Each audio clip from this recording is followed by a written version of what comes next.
Welcome to the Autism in Black podcast, where we focus on all things autism and the Black parent experience. Our goal is to always educate, support, and empower parents to advocate for not only their children, but themselves. I'm Maria Davis-Pierre, a licensed mental health counselor in the state of Florida and America's #1 autism advocate for Black parents. I'm the founder and CEO of Autism in Black Inc., where we aim to include the excluded.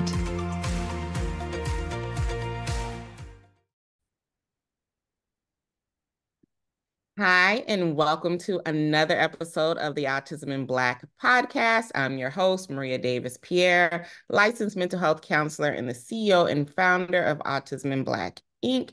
I am here with another speaker for the 4th annual virtual Autism in Black conference, and I am very excited about this session and about speaking with this individual. So let me introduce you. So Katrina is a global educator bridging gaps with equitable access using collaborative coaching and learning development to champion change and adaptation. Katrina has a passion for making change and advocating for people of excluded identities through 20 plus years of experience leading diverse teams, creating affinity and support groups, curating learning content for leadership pedagogy, and working as a mentor for future wellness and inclusion leaders. So I am excited to have Katrina here. I know that a lot of our past attendees and guests have been wanting this kind of content, and Katrina's going to bring it. So let's get right into it. So thank you for gracing us today on the Autism in Black podcast. Happy to have you. Thank you so much for having me. No pressure, right? I have to bring it and I'll do my very best just to use my experience to share my skills at the same time. Mm-hmm. And I think that's what makes it unique is that the lived experience plus the professional is what makes our conference unique, what makes our platform unique, because not only do we know about it from our professional, but we live and walk through it every day. Mhm. So that's why I know all of our speakers. I'm so confident, so backing every single one of our speakers because you guys know what you're talking about. So no pressure at all because you know what you're doing. Yeah, I always say, proximity is what leads us into belonging and inclusion. So the more we can share about our story, maybe it'll connect people to what it's really like to be, whether it's a loved one or a caretaker of, or an actual person living on the spectrum, what that's like. Mm-hmm. And I know that for your workshop, which is titled, which I love the title, Finding the Euphoria Within, you're going to be discussing workplace and disability rights, also talking about self-advocacy and navigating challenges such as masking and overstimulation. Uh, I, for one, am super excited about all of that information because one, people do not really talk about workplace and disability rights and what that means. Like, what are my rights as an individual who is disabled within the workplace? What does it mean when I have to talk to HR? Should I disclose? Should I not disclose? All of those things. Can you talk to us a little bit about that? Sure. And I know that my background is really unique. Like many folks in the spectrum, I'm a polymath. So I've done a whole breadth of different things in my career work-wise, but a lot of it was in people and culture and human resources. And then I decided to go into wellness. So I kind of bring everything together. I think from my personal experience, having been somebody that was late diagnosed, which I can elaborate on as well, I started to see my experience from a different perspective as myself Yeah. just like 3 to 4 years ago, and as I was trying to unmask, I was also realizing that certain things I was doing to mask were quote unquote protecting me in the workplace, and that I was not doing myself a service of protecting my energy when I was using my energy to be there and present for everybody in a comfortable way.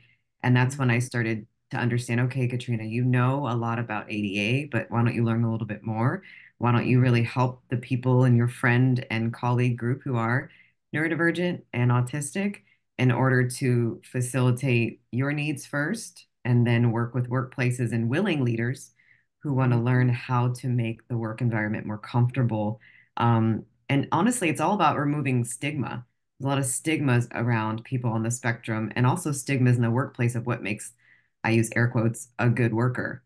And it's burning people out, and it's about time that cultures change for the better. You said a lot there that I can completely relate to. I too am a late diagnosed autistic adult. However, I've known that I've had ADHD since I was like 18, 19. Mhm. And when I was working in corporate world prior to starting Autism in Black and getting my therapeutic license, I did not self-disclose that I was ADHD. I did not even want people to know that I have ADHD, but a lot of my ADHD characteristics really were burning me out of having to mask and navigate that, not Mhm. being able to tell people that when you give me a list of things and don't chunk it, um, overstimulates me and I can't move. It Mhm. stops me in place, right? That Right. the fluorescent lights are a little overstimulating for me and they are causing me to be like, oh, squirrel over here, all of Mhm. those things. And it's hard, especially in minority communities, especially in the Black community, to be like, should I tell these people what's going on or Mhm. what's going to happen to me? Am I going to lose my job? Mhm. So knowing that there are even rights that you have in the workplace is so important because I know for one, I never knew anything that it could relate to me as far as me being ADHD. You see the little sign most of the times in the coffee room, but it's mostly showing people with physical Right. disabilities and not individuals who have invisible disabilities, even though I don't think that, our disabilities are invisible. So I appreciate that you're like, we need to know more about ADA. So how do Mhm. we find that out? Yeah, I think the biggest thing I always think about is two different groups of people, right? Whether you identify as being neurodivergent or on the spectrum, or if you identify as being somebody who is to support those folks. If you identify as being somebody on the spectrum or is neurodiverse, it's important to know yourself first. That's why I decided to call this session Finding the Euphoria Within, because and I'm sure you can relate, and so can many people, as a mother, as a Black woman who's extremely intersectional, somebody who's also identifying on the queer spectrum too. Like there's so many intersections that make me me. And after I was diagnosed, I realized I only have so many spoons, which I'm sure a lot of people talk about the spoons theory, a day to be a very intentional parent. Being a parent is one of my number one priorities. So if that is the case, then I need to make sure I protect my energy, know how to make sure that I'm not just, decreasing stimulation, but increasing my glimmers and my euphoria so that I can actually show up in the workplace. But at the same time, once I know myself, I can then have a conversation with those that I work with to request proper accommodations because I do feel some folks need to think about what are my accommodations? What do I need first that I can give myself? And then what can I request from those that are my support group in Mhm, order to show up? mhm. I know you mentioned that you are too late diagnosed and you got your diagnosis about 3 years ago. I got my autism diagnosis about 3 years ago. How did that um, revelation lead you to this journey of approach to self-advocacy and advocacy within the workplace? Yeah, and sometimes you'll hear me just typing just because it helps my brain stay on track. Um, so long story short, and I can talk about this very transparently, I lost a parent, and that sent me Sorry. down the spiral of grief, but it was because I was masking to get through the tasks that you need to get through, and I thought I was okay, but I was not okay, and I burned out. I had a meltdown that lasted almost an entire week, and I realized how much I was doing that I shouldn't have been doing, that I didn't have the support to do. And so I realized that I needed to dive into the research about those who identify as gender expansive and also those of us that identify as women and how different we present in the autism world because there's the stereotypical notion of what somebody who's autistic is when they're about 8 years old, seven, even younger. And then you have girls and women who we present statistically and relationally different. And I realized that I had to change a lot. I lost a lot, whether it was people or things in my life, but I also gained a lot. And I had to realize that I was not the only person that was going through this. Social media is a great tool if you use it in a positive way. And I've met an insurmountable amount of amazing humans who have served as what I call my board of directors and help support me, and I support them. But we all put our heads together going, there's got to be people that need us too, because we're not the only ones. And so I just think the more we talk about it, the more people can self-identify, and the more that we can realize that this is not just a very small group of folks that need this information and guidance. Mm. One, sorry to hear about you losing your parent. Thank My you. condolences to you and your family. And two, thank you for being transparent and vulnerable and sharing that with us, because it can be hard. As a therapist, that grief, I know there's ebbs and flows to it. And then when you're self-discovering a portion of yourself that you did not even know, there's a Mhm. grief to that as well. There's a Absolutely. finding out of that. And 3 years into me knowing that I'm autistic, I still have my Yep. ebbs and flows. It's like, oh my gosh, girl, give yourself some grace. Right. And I sit on, I tell people I sit on this platform and I'm talking about what the community does, and I'm talking about parents supporting their children and autistic adults supporting themselves. And I'm like, girl, can you apply that to yourself? You know, Exactly. can you do some of that self-advocacy for yourself? So Mhm. I completely get that portion of it, because dealing with the grief of loss of a parent, and then the grief of finding something about yourself so late in life is Mhm. like, Mhm. wow, I'm here. And what Mhm. do I do next? Mhm. So thank you for being transparent with that. You've talked about masking, and masking in the workplace, and masking in your environment. I still try to catch myself when I'm masking, because it's a hard thing, especially when you've been doing that. I just turned 40. So when you've been doing it for 40 years, it's like second nature. It's like, okay, you got to Mhm. stop that. So Mhm. how have you tackled masking, Mhm. especially when navigating ableist environments? Yeah, I mean, it's a lot, right? I think I've been in therapy since I was 16, so I'm very grateful for having that as part of my support group, but also journaling and finding ways to get out what I have inside has been therapeutic, not just going through grief, but going through loss and going through, because I had the loss of a marriage, I'm also still parenting. We're living in this capitalist society where we have to work. So I had to really hone in on what can I control and what can I not control. And there's a lot I can't control in this world. I tell my daughter this all the time, but there's things I can control for me. And so I realized that thinking about, to your point about ADA, there's cognitive, physical, and then also sensorial disabilities. That's the categories I like to put them into because none of them are invisible. But the world that we live in today is not even really equipped for any of those. And one. Two, I think there's a lot of people who might themselves have those needs but have no idea because they're just being part of the rat race and the system or the matrix, I call it. So three, when you become more self-aware and you understand what you need, you have to be mindful that it might not always land with other people. And so I've had to just blend in logistics and logic with the workplace rights that I understand. I have to blend in my self-awareness and my emotional maturity.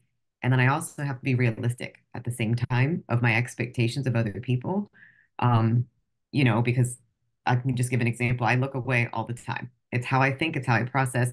But then again, I also know a lot about neurolinguistic programming and how most people don't understand that actually you do look to a certain side of your face when you're processing visual information. That's actually a statistic, not just a neurodiverse thing. So understanding that like what I do is really not that different from what other people do. I'm just more aware of it. And if I explain to somebody, hey, just because I'm not looking you in the eye or on video, for example, in the workplace on a Zoom call, it does not mean I'm not paying attention. I'm still here, but I'm just letting you know you need to remove that assumption in order for you to get me and not create a negative um, bias about me. This episode of the Autism in Black podcast is sponsored by Amazon, our title sponsor for the 4th annual Autism in Black conference, and Grantmakers for Girls of Color, our gold sponsor for the 4th annual Autism in Black conference. Special thanks to Amazon and Grantmakers for Girls of Color for their sponsorship and making an impact. I think that is something that I have really been trying to hone in and teaching people, is that society's expectations of how we are supposed to present ourselves is the true problem. Me Mhm. being autistic is not a problem. Individuals being autistic is not a problem. It's not something that's like, oh, it's hard. No, it's hard because of society. It's Mhm. hard because we live in a society who really doesn't care about people who have Mhm. disabilities at the end of the day, you Right. know. And that is what I really try to let people know. Like, Mhm. yes, when you are raising a child who is autistic, it is hard, but not because of who they are. It's Right. because of society and the hoops that we, especially in the Black community, the Right. hoops that we have to jump through Right. just to get an accommodation, you Right. know, and people are like, oh, accommodations in school. No, accommodations then go further into Yeah. that workplace. You Yeah. know, like I was saying, when I was, you know, entering the workforce in my 20s, I didn't know anything about accommodations. I didn't know anything about needing these and how to advocate for myself. All I knew was I don't want to look lazy to these Right. people because I can't keep up with the pace that it's Right. tiring me out, you know? So I like the fact that you are bringing attention to the fact that no, there are things out there that can help you. There are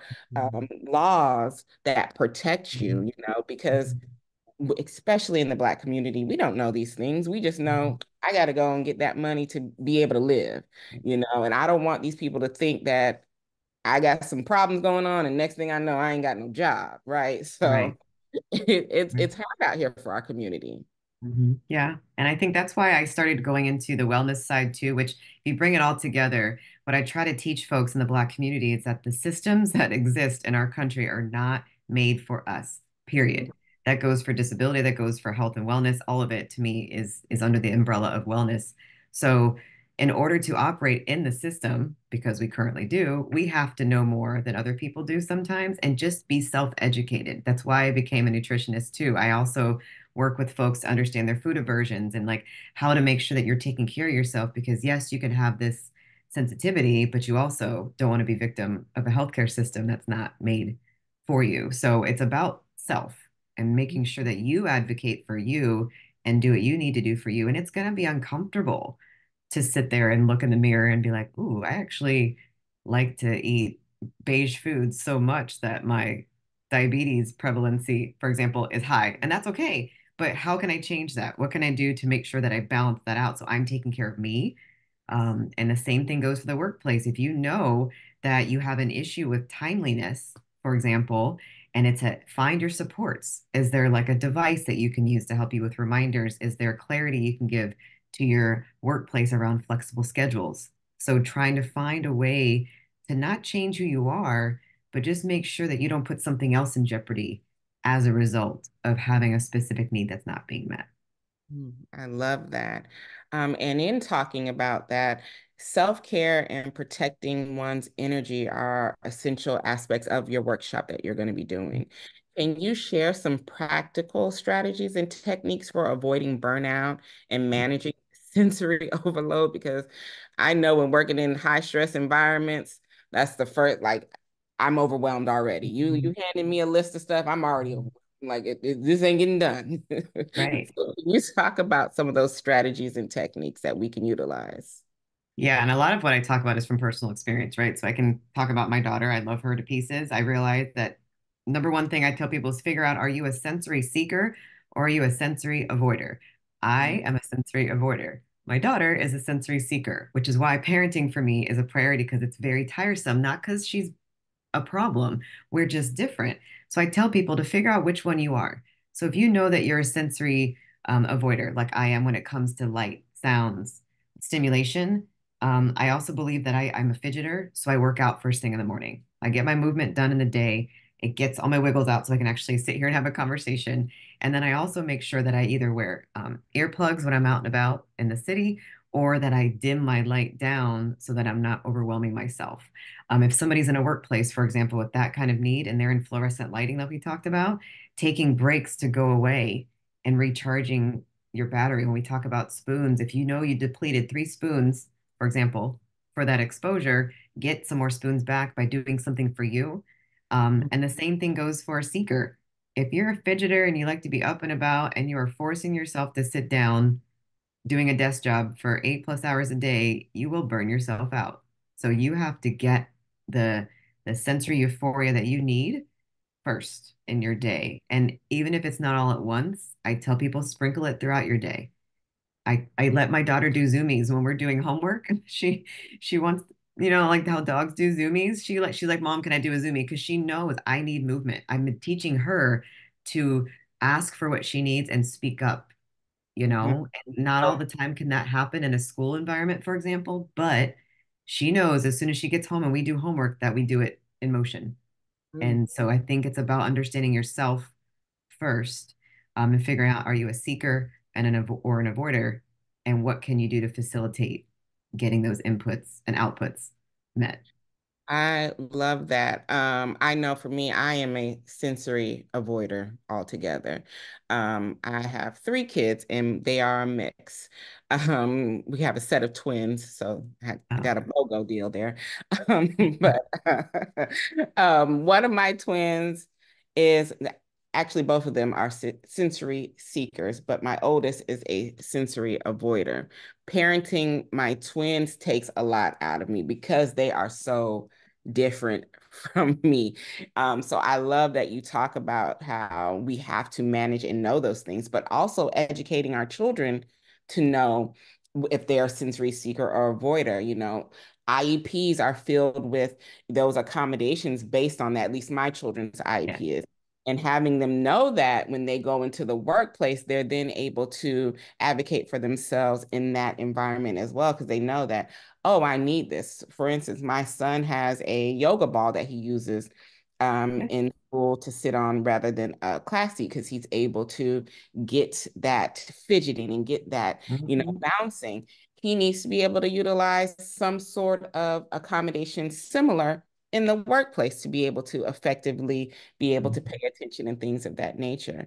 I think it's crucial to understand that that's not going away for us, right? We're Yeah. going to, we're Right. once we become adults, we're out of not, oh, I don't need nothing no more. We still need those things.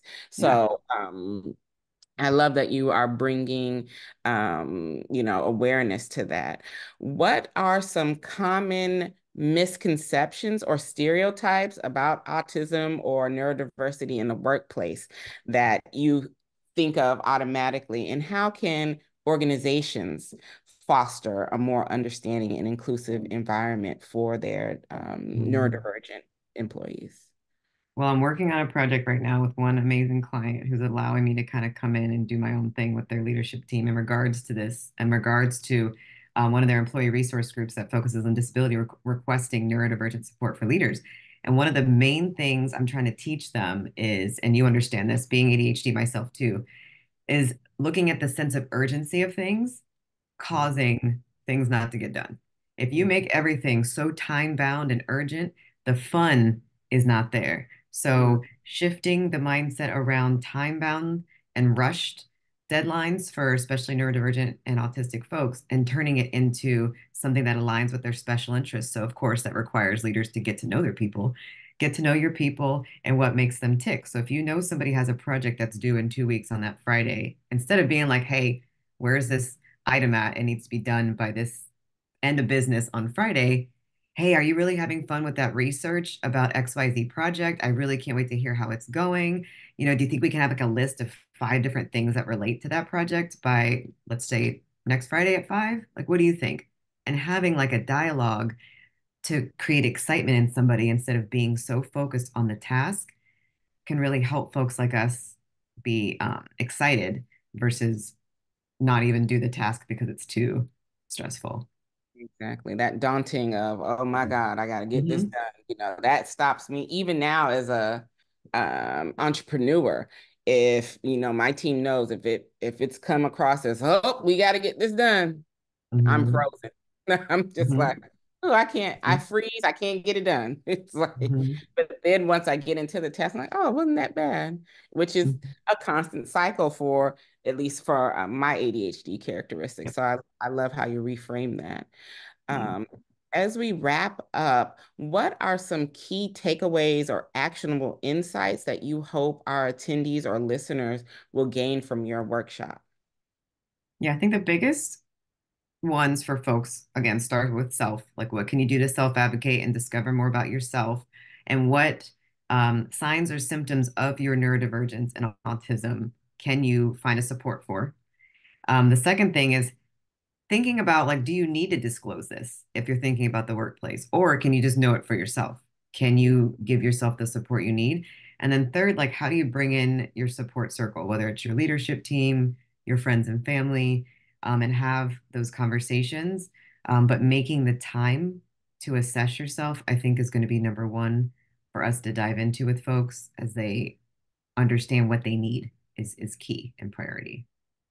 I love that you talk about if you should or shouldn't, and you should be comfortable with that, because I've heard a lot of people who try to push people to self-disclose in the workplace. And that is one thing that fires me up, because we know a lot of these organizations, they are not neurodivergent friendly. They are not disability friendly. And if you don't know the consequence of what can happen by somebody doing that, then it should not be a forced thing. So I love that you say you decide for yourself if that's something that you want to do, because it ultimately, we have to know our environment, what the Right. consequences of it can be, because truthfully, because you work with organizations. I train and consult with organizations. They do not understand. They don't, a lot of them don't get it. That's why they have to Mhm. hire us. Yeah. Um, so I love that you're really putting an emphasis on that part. Yeah. Um, Now, I know all of our listeners are probably wanting to run to find you, hire you, get you to speak. So can you share with our listeners social media, websites, or how they can get in touch with you?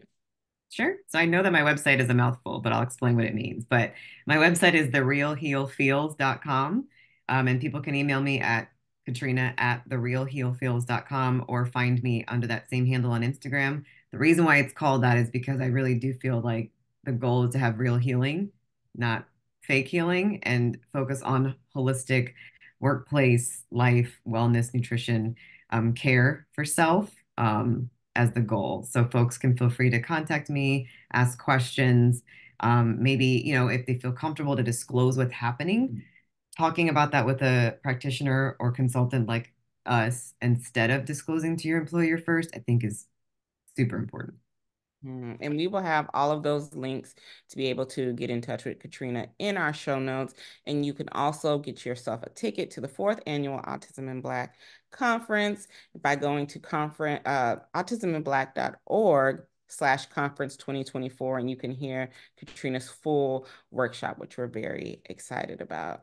Katrina, thank you so much for, one, being a speaker at the Autism in Black conference. I love when we have our community come and educate us, not only on our professional, but our lived experiences.